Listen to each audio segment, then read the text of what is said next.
মই তোমাৰ কাষত থিয় হৈ তোমাক সুৰক্ষা দিয়াৰ প্ৰতিশ্ৰুতি দিছোঁ আৰু সেই কথা তোমাৰ মা বৰষাই ভালকৈ জানে। বৰষাৰাণীৰ কন্যালৈ মোমায়েক অংকুৰ বিষয়াৰ এক আৱেগিক পোষ্ট। বৰষাৰাণীৰ কন্যাক কোলাত লৈ ককায়েক অংকুৰ বিষয়াই লিখিলে এক আৱেগিক পোষ্ট। হয় বন্ধু বান্ধৱীসকল, আপোনালোকে হয়তো ইতিমধ্যে গম পাইছেই, জনপ্ৰিয় অভিনেত্ৰী বৰষাৰাণী বিষয়া এজনী কণমানি পৰীৰ মাতৃ হয়।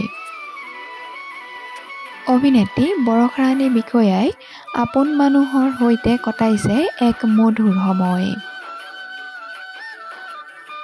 ছ'চিয়েল মিডিয়াত খুবেই ভাইৰেল হৈ পৰিছে বৰষাৰাণীৰ কন্যা। আমাৰ দৰে সকলো এতিয়া বৰষাৰাণীৰ কন্যাক চাবলৈ অপেক্ষাত আছে। অভিনেত্ৰীগৰাকীক অনুৰাগীয়ে ইতিমধ্যে শুভেচ্ছাৰে উপচাই পেলাইছে।